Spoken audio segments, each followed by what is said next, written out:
You've already heard the scripture as I spoke it to the kids. We've sung it together, as a matter of fact, but it's Philippians chapter 4, verse 4. I'll read it in just a moment in the context of the message, but invite you to go ahead and turn there now. I'm thankful to those who've led us in worship already this morning. Pray that you've been blessed as I have. There's a line from a movie which is out right now, a movie called 8th Grade, that has been on my mind this week, spoken by the protagonist of that movie, an adolescent, specifically an 8th grade girl. And she says, in a line that made it to the trailer, "I feel really nervous all the time. I try not to feel that way, but..." And then just kind of trails off. "I feel really nervous all the time. I try not to feel that way, but..." We all feel nervous from time to time, of course. In stressful periods of life, for example, when we can't make our bills, when health is not good, when there's conflict in the family, we feel nervous. We feel anxious in times like that. We feel anxious and nervous before big moments. I know before the day of my wedding, when I was waiting in the back wings to go out and stand before our gathered friends and family and be wed, I was nervous. I was anxious in that moment. Before a job interview, you're anxious. In these big moments, you're anxious. But increasingly, it seems like anxiety is becoming a way of life. Increasingly, it feels like you don't have to be smack dab in the middle of puberty to say, "I feel really nervous all the time." We're living in something of an age of anxiety. I learned just yesterday that 40 million adults in the United States suffer from some form of clinical anxiety. That it is the most common of mental illnesses. And that's just adults. 6.3 million teenagers, including 30% of teenage girls, deal with some sort of clinical medical anxiety.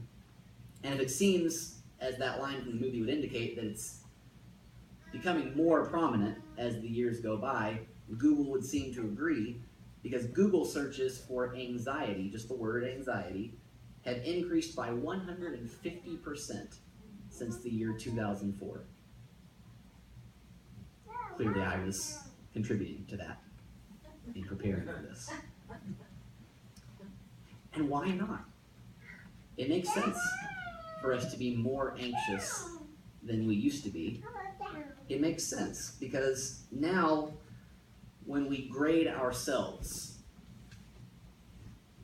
on our own personal level of success in family life, in work life, in our reputations, we no longer are able to grade ourselves just against family and friends and the people in our own circle. Now, thanks to social media and the connectedness of our world, we have to put out a picture-perfect image just for people to think we're getting by. It makes you anxious. Turn on the news and you see nothing but shouting. On a busy news day, it's the newsmakers who are doing the shouting. On a slow news day, it's the pundits doing the shouting. But either way, you turn on the news, you're going to see shouting. It's enough to make you anxious. In all of this, it seems like there's nowhere to turn for peace in our age of anxiety. What are we supposed to do? The world will say to turn to therapy or medication or education or exercise. There's something good in all of those things. The world will also say to turn to darker corners, perhaps, to alcohol, to drug abuse, to sex, to self-harm. But this problem of anxiety, it's not just something that can be solved with a mental fix, with a medical fix, with a physical fix. There's something spiritual to it as well. So we gather together as church family to ask what we spiritually can do in our age of anxiety, what the gospel has to say to this pressing issue of our time.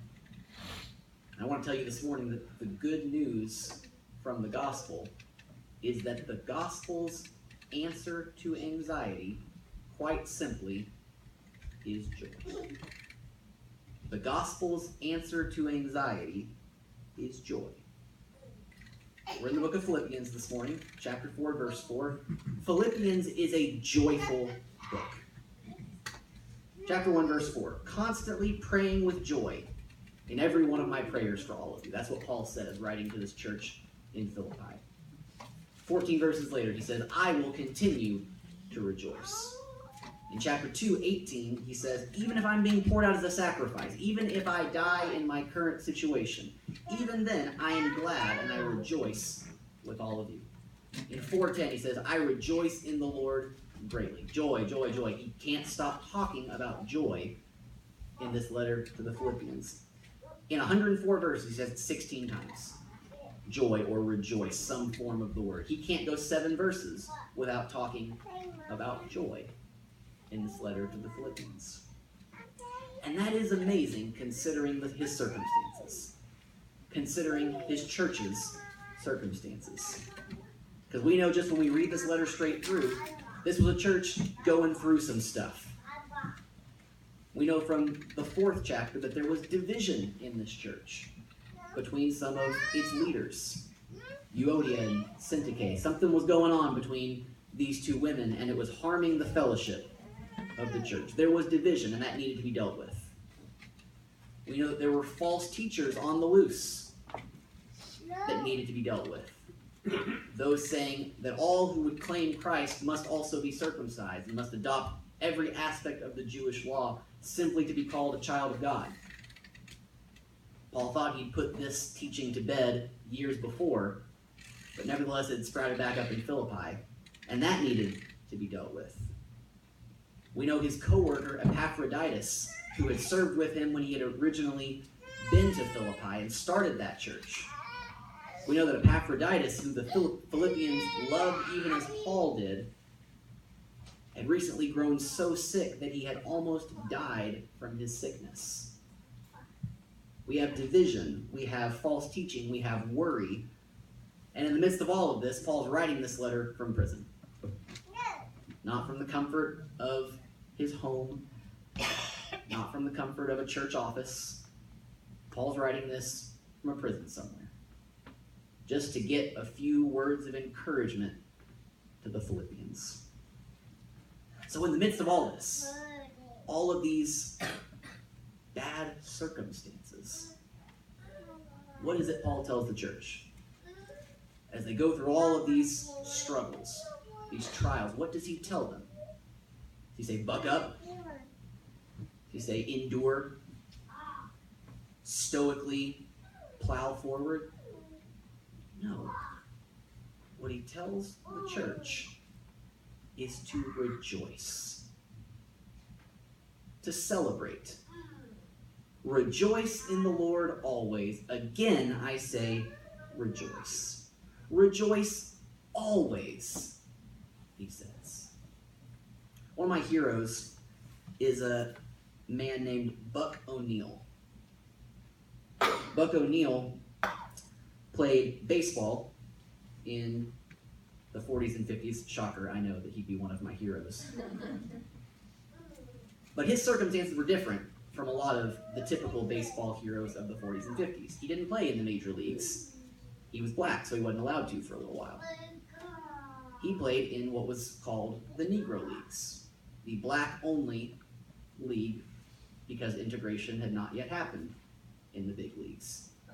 He was there before Jackie Robinson broke the color barrier, and he was still in the Negro Leagues afterward, as Major League Baseball slowly started to make their way toward full integration. But merely playing in the league is not what makes him a hero to me. It is the way in which he did it. Played 12 years in the Negro Leagues and managed for 8 of those. It was his life for a dozen years. When that league finally folded in the wake of integration, he became the first black coach in the major leagues, coaching for the Chicago Cubs. After a time with the Cubs, he then spent the rest of his life as a scout in the majors and just as an ambassador for the game, going on TV and talking about his experience in the Negro Leagues, conducting interviews, sharing his stories from his time.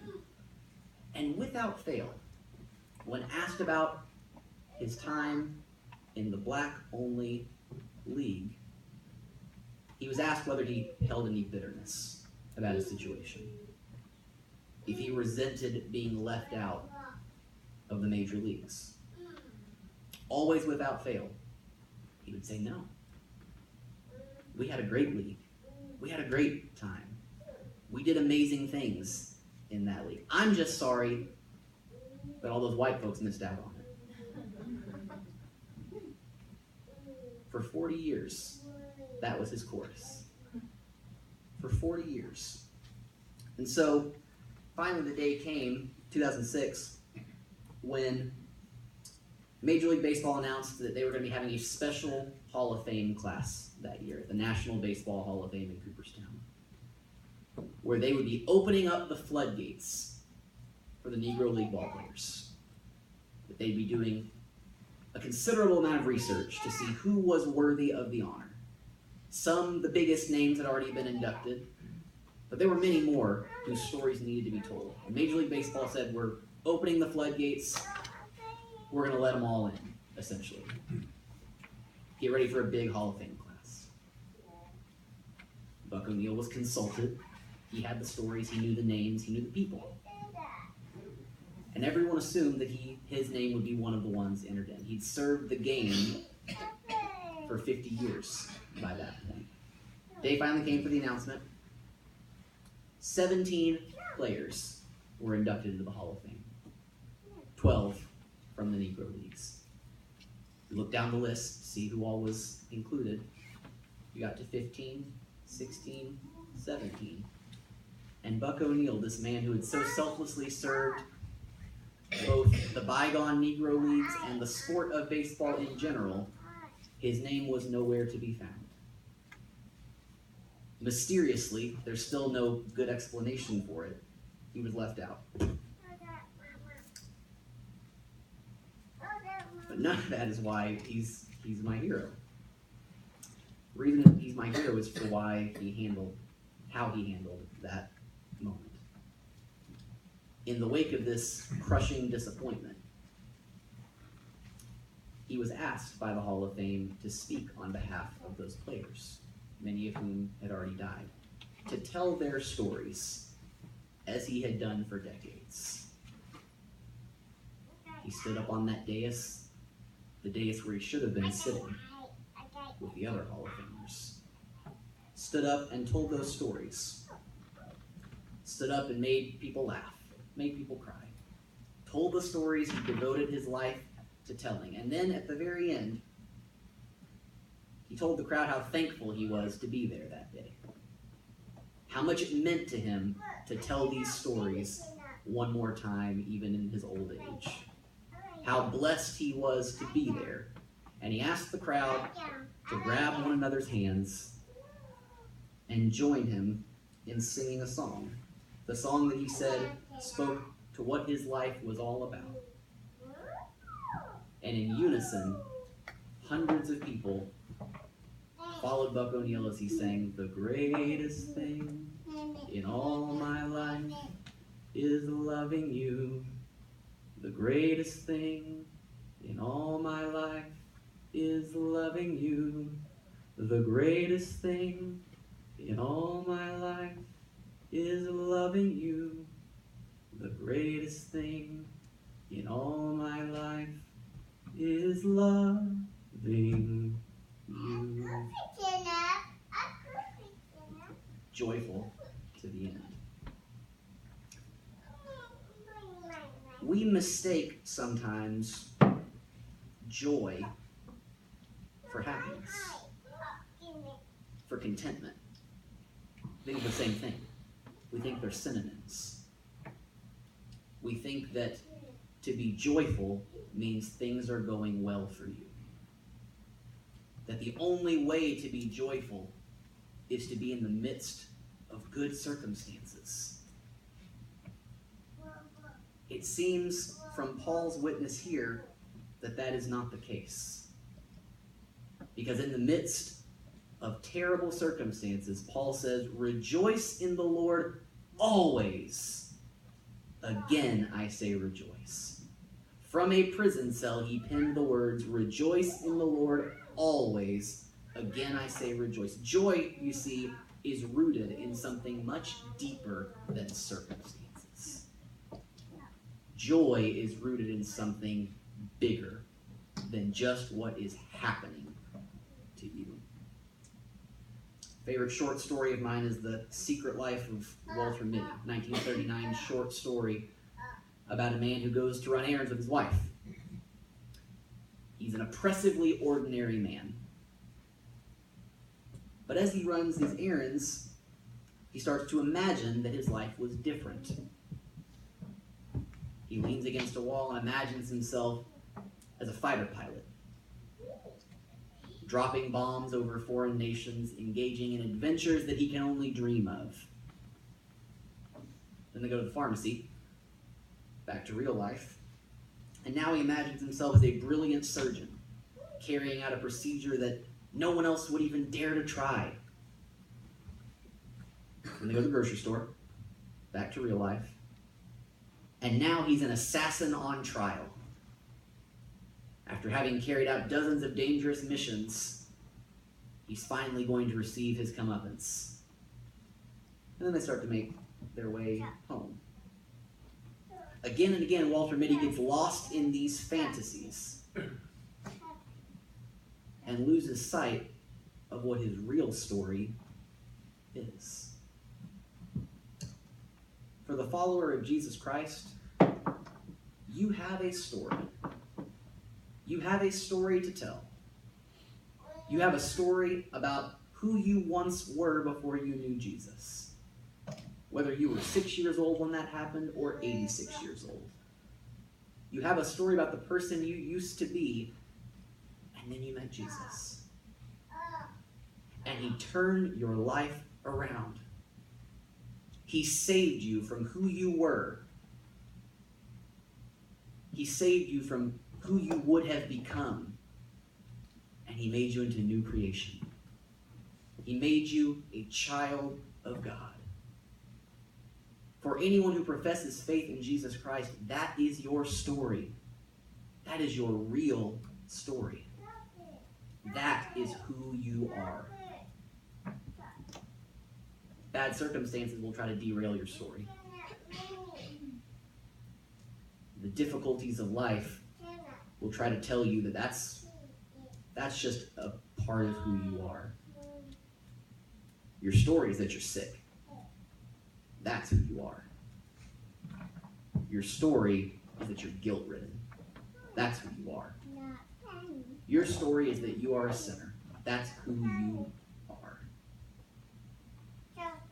In the grand scheme of eternity, those are just details.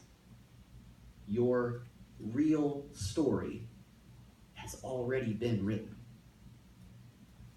And in light of this, Paul says, rejoice. No matter what your circumstances are, no matter what's going on in your life, think about your real story. Think about who you truly are, and when you think about it, how can you help but to rejoice? Rejoice in the Lord always. Again, I say rejoice. I'll tell you, whenever I read those words, whenever I hear those words, rejoice in the Lord always. Again, I say, when I hear that, it just sounds so easy. It's easy to stand in a pulpit and say, no matter what your circumstances are, rejoice in the Lord always. That's easy to say from the comfort of a pulpit. It just almost seems glib in the face of people going through real struggles. When Paul wrote those words down, I wonder if he thought the same thing. I wonder if he wrote down, rejoice in the Lord always, and then picked up his pen and thought for a second. Wondered, should I scratch that out? Should I rephrase that a little bit? And then I wonder if he started thinking about his ministry to that point. About how he was saved on that Damascus road, saw the resurrected Christ, and his life was turned around. But almost as soon as that happened, faced the whispers of those who didn't believe his story. Those who said, I know Saul of Tarsus, and he'll never change. I wonder if he thought about those whispers. I wonder if he thought about the thorn in the flesh that plagued him throughout his ministry. I wonder if he thought about the times that he felt the bite of the whip, the sting of the wooden rod as he was persecuted for what he was preaching. I wonder if he thought about the time that stones were hurled at him and he narrowly escaped death. I wonder if he felt the scars from those beatings, those floggings from that stoning. I wonder if he thought about the time that he was just trying to get to another coast to preach the gospel and suffered a shipwreck that almost killed him. And I wonder if he just looked around the room he was in.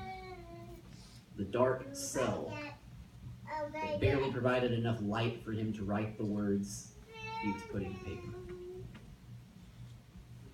I wonder if he thought about everything he'd been through and now was saying, rejoice in the Lord always. And I wonder if he paused and stopped and said, should I say that?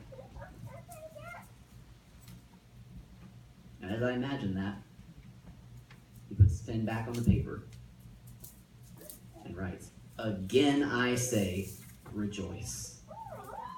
In the face of all of that, in the face of everything he had been through, in the face of everything his church was going through, he was able to preach, rejoice in the Lord always. Again I say, rejoice. He was able to say that because God's people don't rejoice because life is good. We rejoice because God is good. He was able to say that because we rejoice even in the midst of bad news because we have heard the good news. He was able to say that because we rejoice even when all seems lost because we have been found in Jesus Christ. We rejoice even when our families fail us because we have a heavenly Father who never does and never will. We rejoice even when our nation falters because we are citizens of an eternal kingdom. We rejoice even when our lives feel empty because, praise God, we know that the tomb is empty. We know the real story. Paul was able to write this and write it honestly because the first time he ever went to Philippi, these people to whom he was writing, he was thrown in prison then too. Him and his friend Silas. They got in trouble with the Philippian muckety-mucks. They were thrown in prison for the night. And many of you know what they did while they were in prison. They sang hymns of praise to God in spite of what they were in the midst of. We're not in prison this morning. Not a literal one. But some of you are imprisoned by your guilt. Some of you are imprisoned by your circumstances. Some of you are imprisoned in this age of anxiety in which we live. Paul says, rejoice in the Lord always. Again, I say rejoice. In the midst of what you're going through, reflect upon your story. Your real story. And then turn your eyes to heaven and sing with the apostle. The greatest thing in all my life is loving you.